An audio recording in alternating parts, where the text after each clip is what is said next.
morning. Gandang umaga po. Monday. Welcome sa programang Bawal ang Pikon. Get it straight with Daniel Razon. Mahigpit po ang utos ng Pangulong Rodrigo Duterte para puksain itong operasyon ng illegal drugs sa bansa. Ang tanong lagi na marami, ano ba palagay nyo?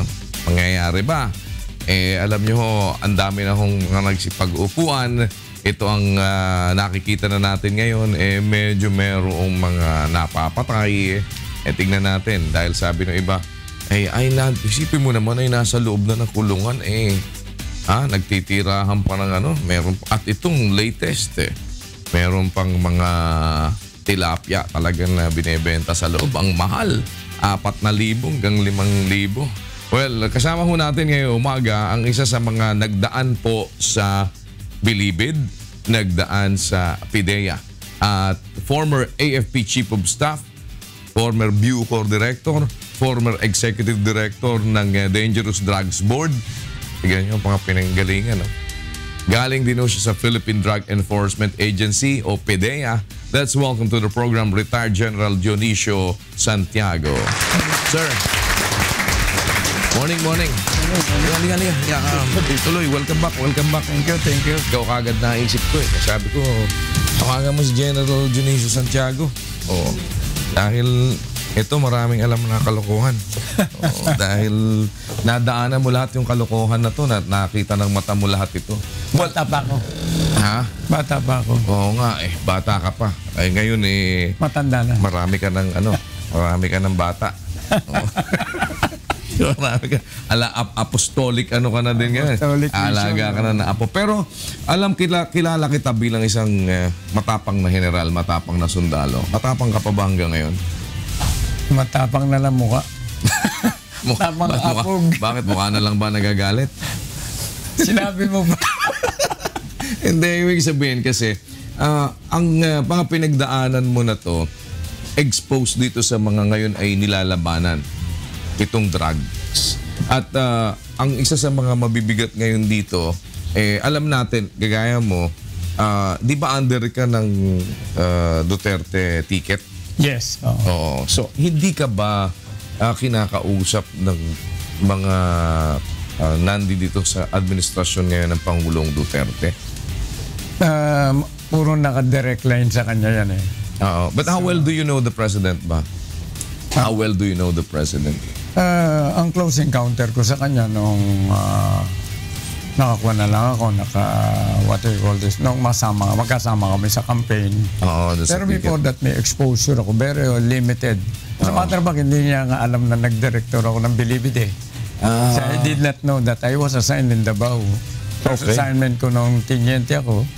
Saka nung Lieutenant Colonel ako, I was assigned there as although sa Tagum, Deputy Task Group Commander ng Scout Rangers. Task Group Hunter. Pero ngayon, nakikita mo na ngayon, itong mga nangyayari na to, wala bang link sa'yo or any coordination? Kasi nakita natin yung pagta-touch base nila with former presidents. Diba? 4 na presidente sila. Nando doon si Pinoy, si Ramos, si Erap, si Gloria.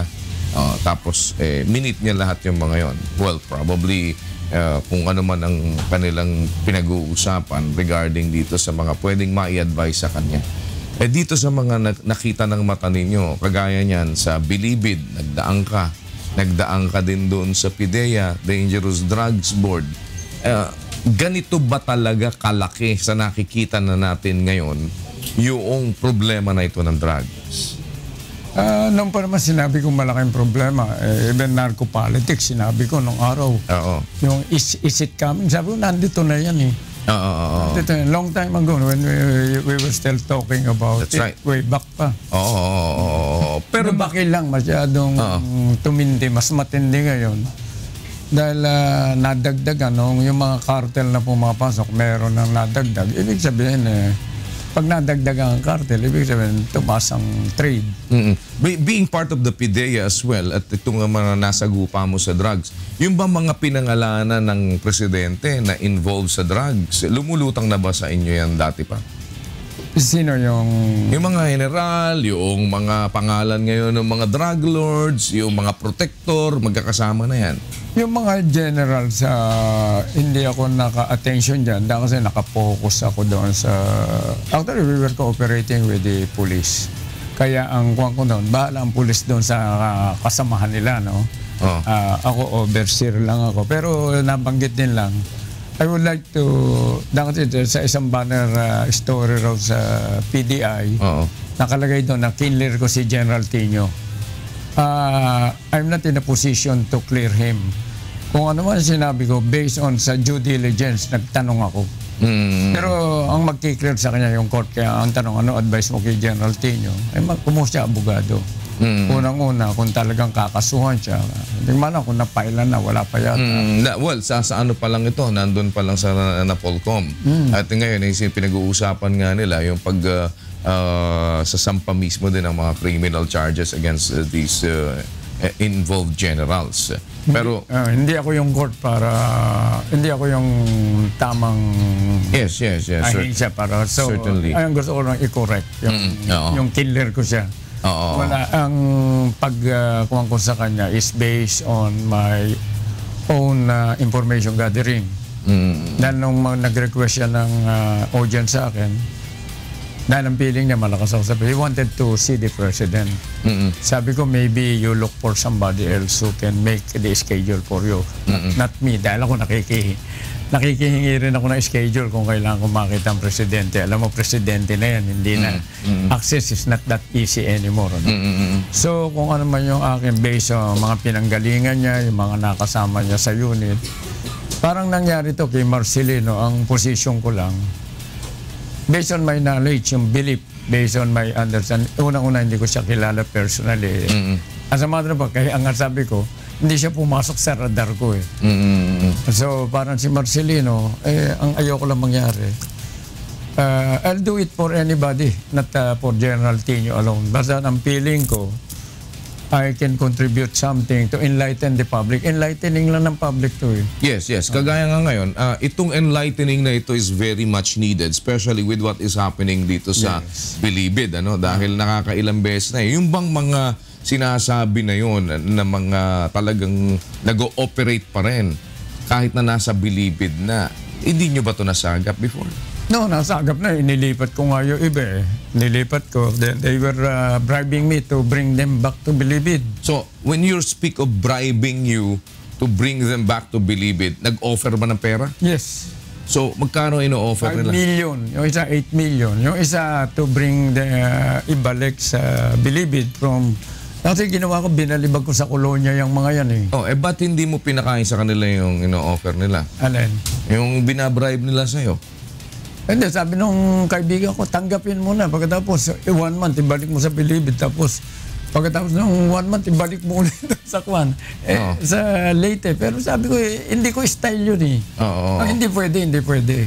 So, hindi mo tinanggap? Hindi ko tinanggap. Pero ano nakuha nila kung nung hindi mo tinanggap at paano bang ino-offer? Through directly sila or through somebody else? Alam nila, may deklarado ko dyan, don't try me, lalo pera. At babae na lang, baka sakali. Huwag pera. Hindi lulusot siya kay pera eh. Pero ang problema, nung pag-aalis ko, bumalik eh. Wala, hindi ko sinasabi may nangyari. Pero ibig mo sabihin, nung panahon mo, talaga natapon mo yan? Binalibag ko yan.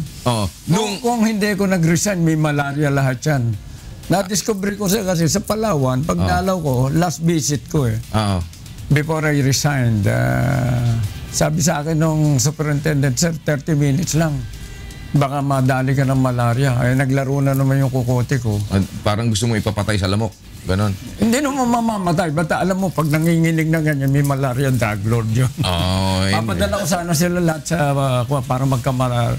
And in-advise ko yan. Hindi so, ibig sabihin, talagang tinapon mo na yung mga yan doon. Yes. Sino-sino yan? Pwede mong pangalanan naman ngayon. Most prominent, si Peter ko. Iba, hindi ko na matanda. Peter ko. Dinala ako sa Mindor. Peter ko in Leyte. yung isang kababayan ko, Cruz, pero hindi naman kasing big time nila Peter ko. Oo. Eh, hindi ko malam, namatay yata, kasalanan ko yun. No? I-recover ko, nag-resign ako, babalik ko na sana sa Bilibid eh. Oo. Kaya malabo niyan eh. So, ibig sabihin, dahil nakita mo talaga ito mga ito, nag-ooperate pa rin despite na nandun. Identified lahat yan. Yung iba naman na siguro na natuwa na ang Diyos, pinatay na ng Diyos. Nagkasakit. Yung iba naman siguro eh. Pero ano nang, kasi malalim ito eh. Ano nangyari nung pinatapon mo tong mga to?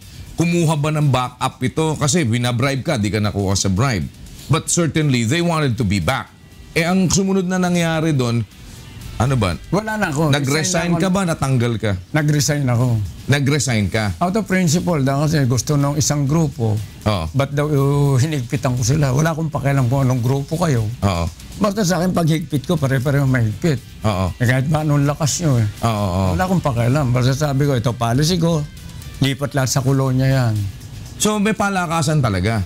May palakasan yan. So yung palakasan, kanino sila malakas? Bakit parang ang yayabang sa presidente? Hindi, depende yan eh. Ang nangyari kasi, nung ako, I was a very lucky director.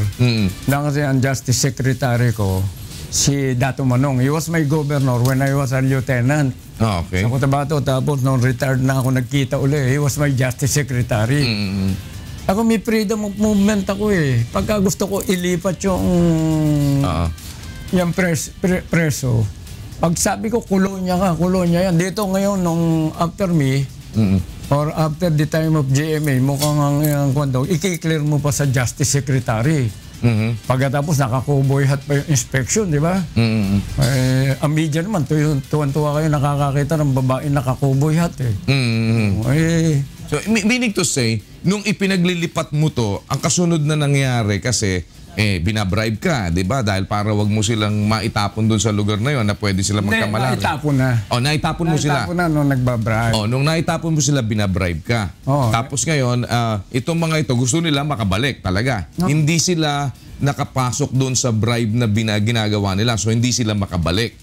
Pero, may comfort zone sila. The comfort zone is Bilibid. Exactly. Kaya kung ako yan, tanggalin ko lahat sa Bilibid dyan. Bahala kayo sa buhay nyo. So, nung isolate mo, yan ang bantayan mo, sila lang. Okay, so kaya tinitrace ko. Nung tinanggal mo, nilalagyan ka ngayon para ibalik sila. Yes. Hindi mo ginawa. No. Dahil hindi mo tinanggap yung bribe. Yeah. Diba? So, nung hindi mo ginawa ngayon, ang kasunod na pangyayari, nag-resign ka.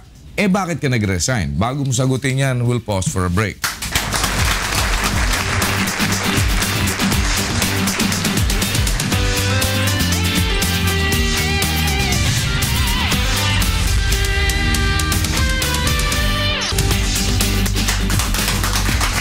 Ito ang programa Bawal ang Pikon. Get it straight with Daniel Razon. Tsaka rin po natin retired General Dionisio Santiago.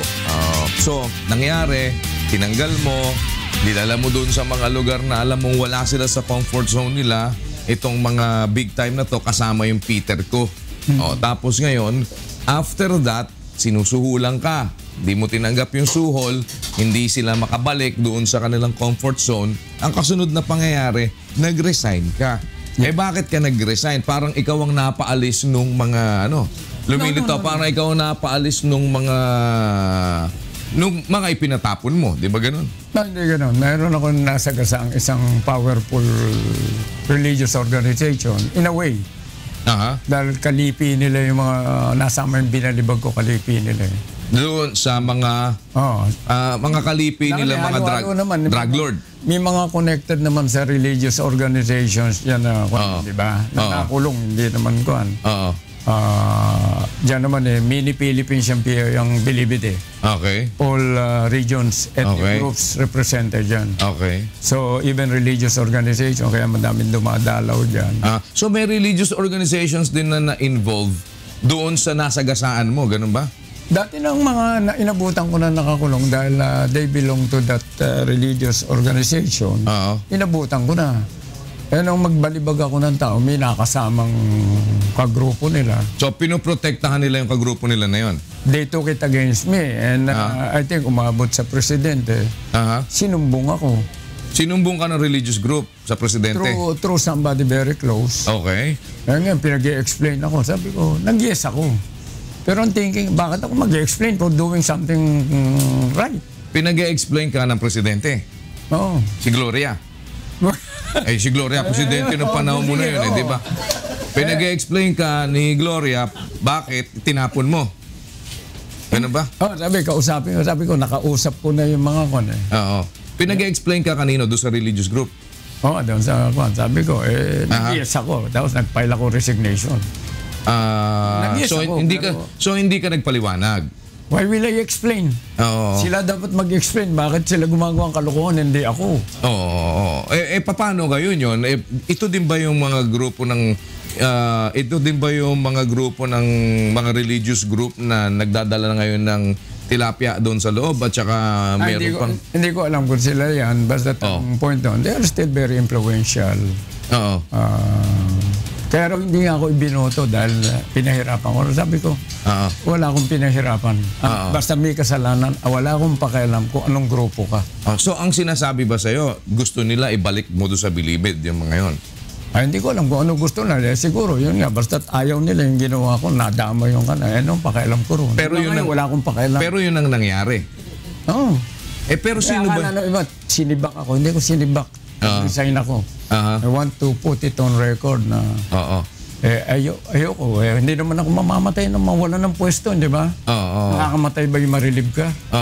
Hindi Hindi. Pero sino ba dun sa mga drug lord na yan yung kagrupo nitong sinasabi mo religious group na to? Hindi. Mga kanya na-involved sa kidnapping ng Waka OG yan eh. Ngayon notorious pa rin sa Laguna yung pamilya na yan. Nakakulong pa rin?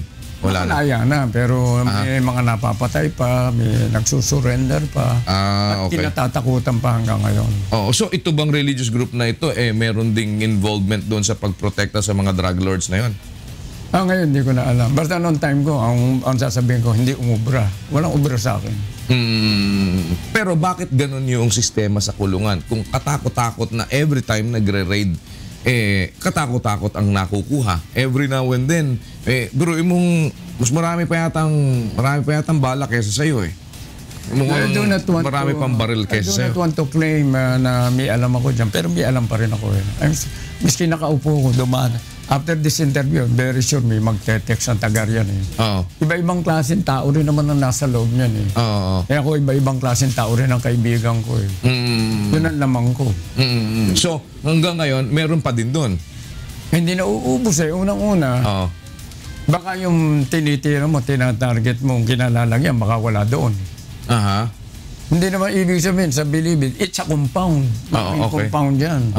Ilang facilities yan. Baka bantay ka ng bantay sa isang grupo noon, tawa ng tawa sa iyo. Sige, magbantay ka, ano makukuha niyo. Kung kailangan magtatanong ka rin sa nakakabalita pa rin, kahit paano. Ang problema, yung iba kasi, what's happening? Pagka umalis ka, akala nila parang salot ka. No? Parang salot ka na, ang point ko doon, tulungan nilang presidente by asking people na hindi lang yung nakaupo, nakapalibot. There are people who may not belong to your circle but who can contribute a lot. Ang sabi nga ng boss ko sa Malacanang noon, lahat ng tao basta humihinga, may gamit. Dapat yan itanim nila sa ulo nila. Na may gamit lahat ng tao. Maybe huwag mong maliitin yung ibang tao na talagang akala mong maliit. Na kasi they can feed you the information na very essential doon sa gusto mong. Karamihan dyan ginagawang runner. Yung runner ang tapin mo dyan. Yung tinatawag na kabayo. Okay. So nakita ba na yung mga kabayo yan? Kilala na mga kabayo. Hindi mo nakilala yung kabayo, hindi mo alam kung saan tumatakbo yung kabayo. So, ikaw may mga kilala ka ng kutsero hanggang ngayon? Ay, kutsero, kabayo. Siyempre yung kabayo, may kutsero. Siyempre may kutsero. May kutsero yan. May nababalita sa akin. So, ano ang nakikita mong dito sa diskarte ngayon na ginagawa ay dapat na mas pag-ibayuhin? O ano ba yung dapat na information na sa palagay mo is very vital para mas talagang itong ginagawa ng Pangulong Duterte dyan sa loob ng bilangguan ay tuluyan na talagang maliwanag? Unang-una, even if you have the power, you should have a calibrated use of your power. No? May nababalitaan ako, while effective yung ibang ginagawa nila. Pero kung pati gamot ng mga preso na matatanda ron, hindi mo papayagang pumasok. Yung pagkain na bulok, hindi mo aayusin. Tapos walang makapasok na pagkain na iba na maayos. How do you get the same sympathy of the general public doon sa loob ng Bilibid? Hindi po puro power yan. Yung power minsan, mas powerful yung salita saka yung gawa. No? So, dapat, it should be a balance. Dahil balansyado, tama na yan, reign of terror, tama para sa akin yan. Okay. Pero sa amin sa military, kaya alam ko to, right hand and left hand effort, di ba? Narinig mo yun. Right hand, lalabang, patayin kita. Pero yung left hand, kailangan medyo may himas ng konti. Miski sa asawang matapang ginagamit yung himas. Ay, alam mo yan. Siguradong... Pag hindi ka marunong umihimas ng asawa mo, tapos ang boxing mo. Pero ano ang himas na nakikita mong dapat na gawin nila ngayon dito? Yung bang pagkain na sinasabi mo dahil... Isa yan. Ang pagkain. Pero isa doon, you treat them fair and well. Ibig sabihin, kung wala namang kasalanan, huwag mo namang isama doon sa kakatayin mo. Dapat good intelligence work. And you can do it by talking to the employees. Ngayon, pati employees, takot Kasi sino magsasalita sa'yo? Kaya kami sa military, sanay kami sa ganyan na we deal with the community. Para yung community may free-flowing information. Bakit nung panahon mo hindi mo nagawa yan? Ba't di mo nalinis yung nag-resign nga ako Hindi mo na natapos. Paano ko matatapos dapat may malaria na nga lahat yun. Nag-resign ako. Hindi nga. Kaya nga, so ang makikita mo ngayon, para ito ma-continue, ang pinakamagandang gawin ay tama ba yung alisin niyang mga yan dyan, ilipat talaga lahat? Kasi hanggang ngayon, nandoon pa rin o dapat palitan na yung bilangguan. Kasi parang hindi na nila, parang sila ngayon ang stranger dun sa kulungan May combination yan Yung Bilibid, kahit ilipat mo yan. Pag hindi mo na-cleanse yung organization, useless yan. Pati ang design ng prison, hindi na pwede yan. Nasa urban area yan Okay. Kaya pumunta kayo doon, nakita nyo may hagdanan niya for the security and safety of the guards. Pero doon binabalibag, doon dinadaan yung mga illegal Kaya puntahan nyo, putol yung hagdanan na para makaakyat ka. Pinutol ko yun. Para hindi na magamit ng mga preso. Hindi na mag-take the risk kayo doon. Nasa kayo duman sa main entrance. Pero dati yan, for the safety and security, pag akyat mo sa tower, sa labas yan labas kalsada na naging public na yan Kaya nakita nyo yung gate na bakal na kuwan. Ako nagpagawa noon. Ngayon ginagamit na. Hindi ko na-implement yung humanitarian aspect, malaking problema yan. Pinababarahan ko yung sa kwan yan, pero daanan ng neighboring kwan yan Muntinlupa nung katabi niya is that, hindi naman binyan ba yun, yung katabi niya? Doon lumulusot ang mga tao, doon lumulusot kaya lahat ng kalokohan sa binyan. Diyan ang gagaling sa Bilibid Pagkatapos yung dalaw, humanitarian, bayaan mo na yung kwan. Yung dalaw kasi matitigas din ang ulo So ano ang dapat, kasi kagaya nun, ngayon, pinahinto yung mga religious activities doon. Nung bang panahon mo, nakita mo na nangyayari na gano'n na mismong yung mga nagsisimba-simba, yung mga naggagawa-gawa ng religious activities sa kapilya. Tinigil ko na yan. May dalang kasi may nagpalalaro ron, tennis daw pero with due respect, hindi naman tennis ginagawa, nagpe-penis yung mga dumadalaw doon, tennis daw, tapos mawawala na, papasok na sa kubol. Tapos pinatigil ko yung tennis. Sabi, hindi naman tennis ang ginagawa. Kaya maraming nabubuntis dyan. Hindi. Pero kagaya nun, yung may sama daw na mga apat na babae, pagkatapos binebenta, hindi ka ba nabigyan doon? Yung binibigyan, yung babae. Kasi yung sarili ko, ba't ako yung isa kanila? Magaganda yung akin pero meron talaga pumapasok doon. Pagkagabi, ang problema nila, may insomnia ako. I move around with my motorcycle gabi. Alas 10 yan, nandiyan na, isang banang babae na yan. So, sino nagdadala? Hindi, may automatic yun Daka ipapasok yan, yung time na yung guardia, loko-loko. Ganon kasimple yan Identified ng taga Bureau of Corrections ang mga lokong kasama nila. Ngayon, tanungin mo yan, ituturo sa'yo kung mahusay ang relationship mo. Yun ang tanggalin mo. Hindi naman lahat yan Mas maraming matino dyan Tapos yung family, if you want to see ang ahensya na puro magkakamag-anak sa Bucor. Tama ba yung gawa nila ngayon na ang pinagbabantay ngayon dyan ay yung SAFNA at saka... Temporary relief lang yan. Temporary. Okay. So ano ang tinitignan ninyo dito? Sa Israel kasi ginawa yan, sa high-profile prisoners. Okay. Talagang iba nagbabantay, special unit. Pwede mong gawin dito yan. Pero may mas madali remedyo si Digong, di ba? Sana gawin na niya. Minus. Ano ba, algebra, may minus. So, sa nakikita ba ninyo ngayon na mga nama-minus, palagay ba ninyo talagang itong mga lumalaban na ito, pinalaban lang o talagang tumapang na ngayon ng mga pusher at addict? Bago nyo sagutin yan, we'll be back.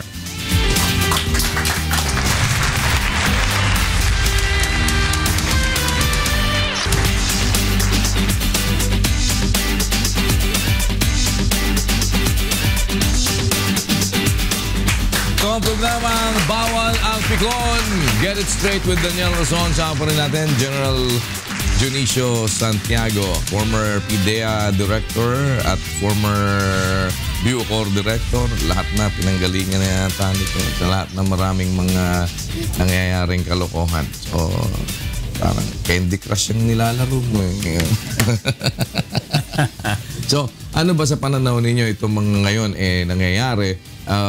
Kasi hindi ba style nyo din yung ganyan? Ano ba? Tingin nyo, mga lehitimo ba yung tumapang ng mga user at pusher ngayon?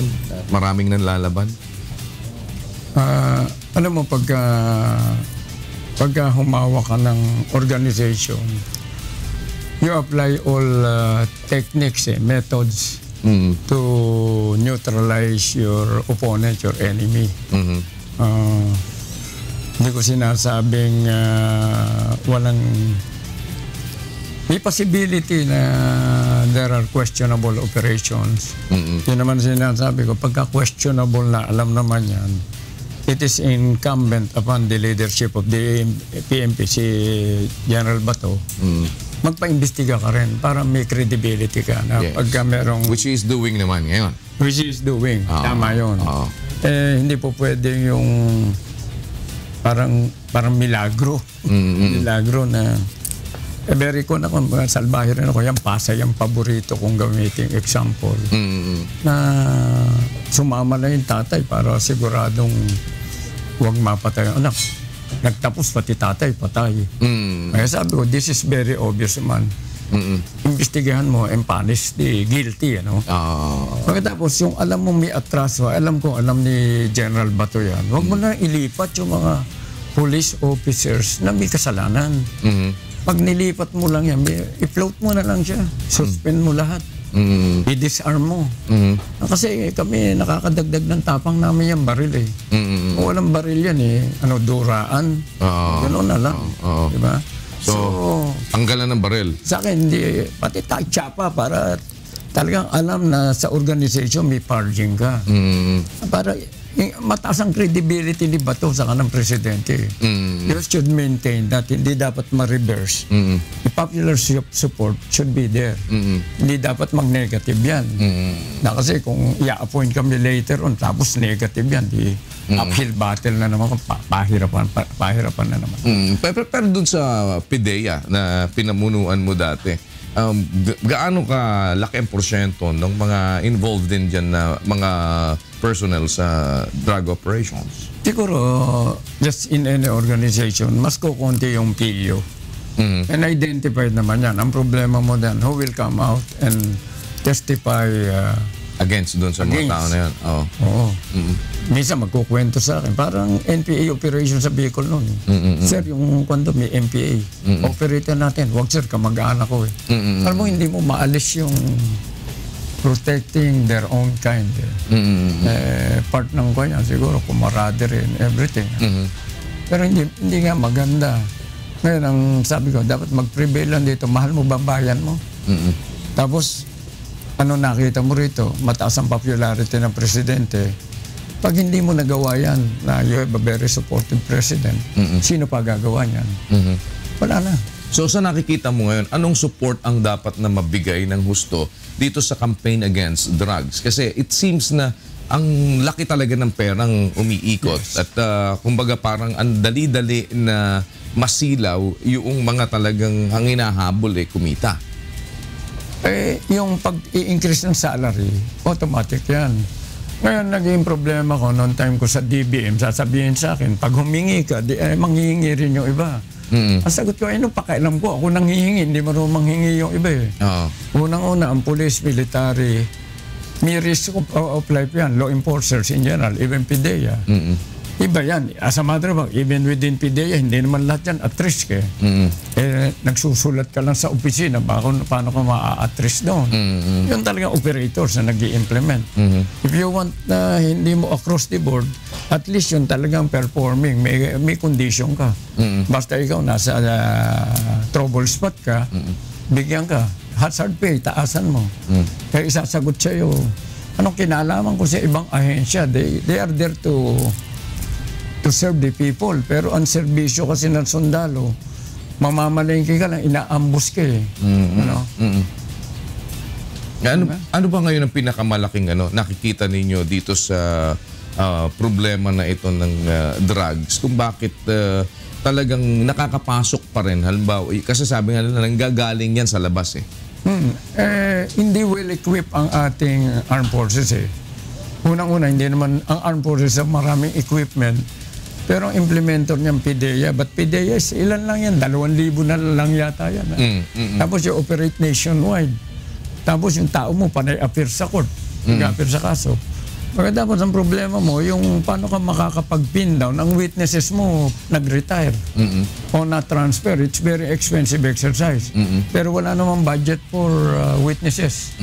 So pag-retire ko, yung retirement ko, kalahati nung pumupunta sa maintenance medicine ko Hindi na ba ako kakain? Lalo pa doon sa mas maliit na mga dating pulis na magsaserve as witness. Kukunti ng pera mo, pupunta ka sa ibang probinsya, ikaw gagasta ng iyong pamasahe, pangkain para mag-appear ka lang. Pwede ba mo na siya makalaya? So, ang conviction natin bumababa because of that.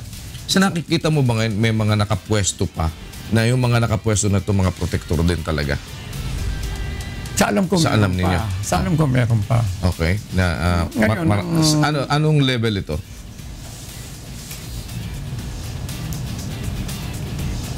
Meron ba sa DOJ? Meron ba sa Maraming istorya dyan sa DOJ. Nag-retire na yata iba. Pero mukhang balita ko, kakasuhan yan. Mabuti naman. Meron ba nasa mga ngayon active position like PIDEA? At kasi PIDEA, pinanggalingan ninyo at dito sa chismis. PNP. Pero I'm not in a position to kan. Kaya chismoso, titingnan mo rin, nagkukwento sa'yo ng credibility. At I wish to inform these people na kasama ko dati, hindi lang kayo ang nagtatrabaho sa isang area. Meron kang NICA dyan, may ISAP ka dyan, iba-ibang intelligence unit dyan. At ako, ang information ko is coming, I came from NISA ko dati. Nanggaling ako sa ISAP. Nanggaling ako sa intelligence and security group ng Army. Nanggaling ako ng intelligence ng Malacanang. Ako hindi pulis, pero pulis-pulisan ako. Operation officer and intelligence officer ako sa mga region So I have worked with most of these people. Paminsan-minsan nagkakakwentuhan kami, may mga pangalang lumalabas. Ang point doon, may nagsabi sa akin, sir, yung mga bata mo ba doon? Sigurado ka ba doon?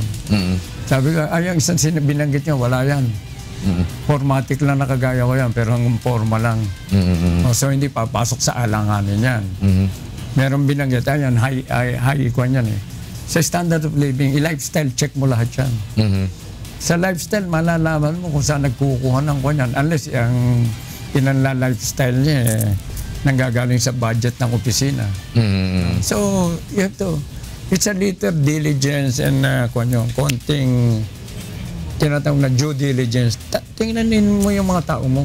So, ikaw ba, meron ka bang pwedeng i-testify kung sakaling magkaroon ng investigation at halimbawa ay gusto ng presidente na kailangan na ipin down na itong mga, meron bang specific or significant information na pwedeng ikaw ang Pareho kami ni President Digong. Marami kaming alam. Pero proving is a different story. Alam mo naman parang... Yes. There was a point, I was talking to a senior senator. Sabi niya, parang proof ang hinahanap niya. Sabi ko, sir, alam mo naman, alam na common knowledge yan Common knowledge, pero ang hirap, ang witnesses pa ng problema na. Sinagot ko na, sir, it's enough to say na lang na pag may usok, may sunog. Kaya naman, hindi ba kayo rin, may alam kayo. Yes. Pero paano mo ipoprove? Nasaan ang hard evidence mo? Nakatatalunin sa korte, technicality. So that's the biggest problem. Having said that, yung bang mga nasa loob ngayon na mga talagang talamak na nasa loob na, nag-ooperate pa at mga siga pa, mga drug lord na talagang nakita mo nakakapagpapatay pa. Totoo bang ganun? Meron pang nakakapagpapatay pa na nasa loob? But they have the power of the purse. Okay. Hindi minus mo, mag-algebra ka. So parang sinasabi ba ninyo talagang ang solusyon dyan papatayin din yung mga yan? Hindi, gusto mo na rin mag-sample. Dito mira ka na malaki. So ang... Talagang malaki. Magsasample ka rin lang. Pagka nag-sample ka ng talagang malaki, sabi, seryoso talaga to. Sino ba pinakamalaking pwedeng sampulan na tinitingnan niyo doon? Baturo ka ng turo, believe it. Isa-isain mo yung nando. Doon na lang. Panay banggit mo isang pangalan na nakakaawa raw i-minus Sabi ko, hanggang pag naaawa kayo, tapos yan. Oo. Parang minsan ginagamit ko na si Jesus Christ yan, pinatay to save mankind. Pwede na rin yun, di ba? To save. So, kasi marami, siyempre, ang laging tinututulan dyan ay karapatan pa rin ng yung karapatang pantao. Sabi nga ni Digong, may karapatan ka pero yung piniperwisyo mo naman mas marami. Kung na lang, greater good na lang, parang linya ng politiko. I'll do this for the greater good. For the greater good. So, inakikita ninyo na beyond reform ba? Sa tingin ninyo yung ganitong situation? Kasi kumbaga, parang ang maging rekomendasyon is talagang siguro para matahimik ganito dapat na gawin. Are you saying na beyond reform wala bang nakikita dito na paraan para talagang ma-reform sila? Ano bang problema doon sa pagiging talamak nila? Ano ba yun, dahil addict ba sila o paano? Yung babaero, minsan pag hindi mapigil, Diyos na lang pumipigil dyan. Kaya yung mga kanya, hindi mo mapigil, pwede naman tao pumigil. Enjoying sila They're living like kings. They're living like lords. Do they give up easily yung ganon? Madali bang gawin yun? Meron akong narinig na dating police officer. Galing talaga mahirap na meron. Sabi niya, hindi na ako babalik sa buhay na yun. Gagawin ko lahat ng magagawa ko so that from there, umangat ako for me to be there where I am now. Hindi, bakit ba nahihirapang mapigil yung pagpasok ng luxuries nila? Kasi di ba parang ang dinadaanan naman yan di naman mga bulag, binubulag lang. Di ba? Ang mga dinadaanan naman yan nakakaramdam naman, hindi naman, pinamamanhid lang. Hindi mga lahing unggoy yun No hear, no see, no smell, no nothing. Unggoy. Yung unggoy dyan marami. So, hindi, ibig sabihin, alam natin yung problema na yun. So, how do we resolve that? Kasi problema mo, civil service.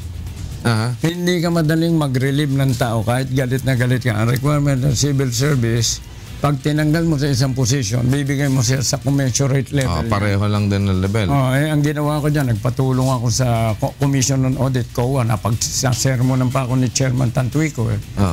Hindi mo pala kaya. Talagang hindi ko kaya nagpunta na ako sa iyo.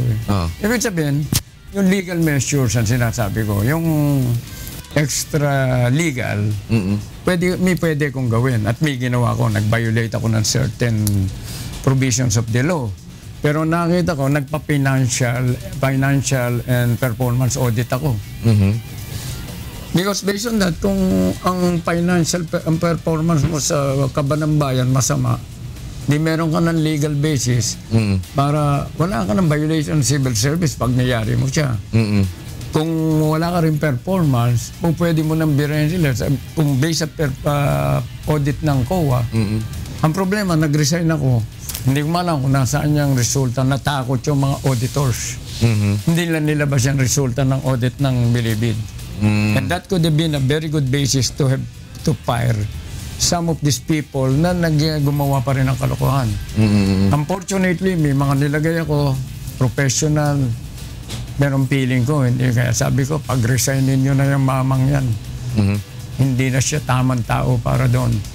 Na-transform siya because of finances eh. Pero mo, 31 raid ka dyan. Ikaw ang facility head. Pati swimming pool. Ang simento, pagpasok niya, itideclare yan eh. Sa gate pa lang, pagkabawal yan, checkpointing ka na doon sa main gate. Tapos may iba pang gate doon sa main facility pa kung maximum security. Ang daming gate yan, may dadaanan, another checkpoint. Tapos hindi mo nakakita yung swimming pool ginagawa. Nando pa din ba yan? Tinibag na, pero pero yung tao, nakapwesto pa rin, sasabi mo? Medyo napalitan ng mga SAP. Pero hindi dapat doon nagtatapos eh. When you punish them, make sure that they are immobilized. Hindi rin po pwede, nilipat mo lang. Ang problema, civil service ang susundan mo. Do you see any legislation involvement, a significant na kailangang maisabatas para maiayos itong problema na ito sa Bilibid? Marami kang kailangang gawin dyan. Yung unang-una mag-recruit ka na ng panibago. May mariretain ka dyan. Magkakamag-anak eh. I-check mo yung background. Nung una, hindi ko alam merong nawawalan 3 million eh. Nagpa-imbestiga ako, awa ng Diyos, after 3 days, pati ebidensya ko nawala eh. Magkakamag-anak pala. Kaya from the time mo... Yung pinag-iimbestiga mo? Pagbabae, ano maiden family name mo? Para malaman ko ang linkages doon sa ibang mga pilyo dyan sa Bilibid. Miski dito sa mga anong family name. So you're saying na malalim ang sindikato talaga sa Bilibid? Malalim ang pangangailangan ng ibang tao dyan. At ang nakita ko riyan, transfer them because marami dyan, hindi naman sila sanay mawala doon sa New Bilibid compound. It is a complete community in itself. May eskwelahan ka, may lahat dyan. Tapos ibenta mo na yan, gawin mo lang tourist attraction yan. Tama, ililipat. Pero the design of the prison is very material. Pero just the same, you have to isolate these people. Itong nasa droga. Hindi titigil yan. International trade yan. So you would agree na dalhin ito sa isla, ganun? At paligiran ng mga piranha sa para hindi makalangoy. Huwag yung buhaya. Daming buhaya. Baka tulungan ng buhaya. So that's the most that's the most parang... Isolate mo yan. Isolate mo yan. Communication. Ako, supplier kami ng Israeli equipment. Bali wala yung most sophisticated. Human factor ang pinakamabigat yan sa Bilibid. Kaya tanong sophisticated, ako naglagay ako ng jammer eh. Oo, wala rin nangyari. After less than a month, sira. Yung jammer mo nasira? Pero nagpretend akong buo para di tira sila ng tira. Alam nilang kwan. Hindi alam, ibang technique naman ang ginamit ko para mamonitor ko sila. Pero napakabigat niyan, even ang San Miguel. Maghanap kayo, ito, puro lalaki dito. Ilan ang drinking age dito? Sabihin natin lahat, ilan lang to? Saan ka makakakita ng 16,000 all of drinking age? Kaya nung stopping ko San Miguel, after 3 months, nakikiusap sa akin, gusto na makagkaan. Bumagsak ang sale ng San Miguel sa area.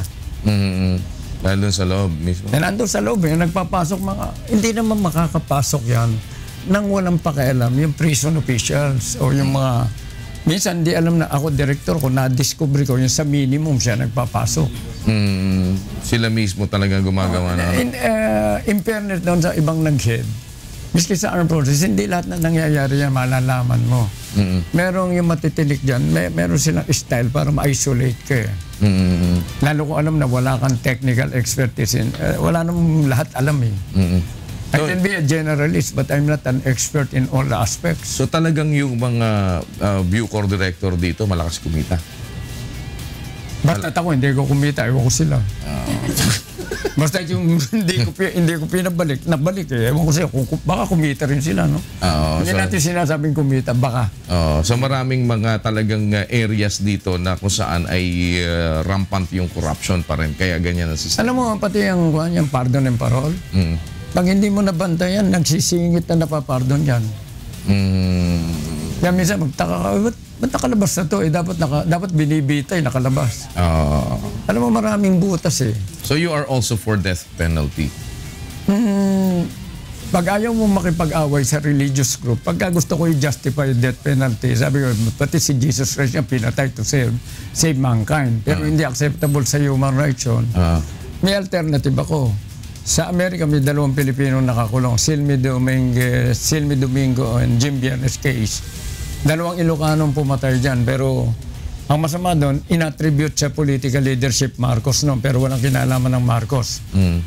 I know, dahil kung talagang may order na patayin, ako mag-execute eh. Ako nandun eh, kaya alam ko yan. Alam mo, it's a purely union problem.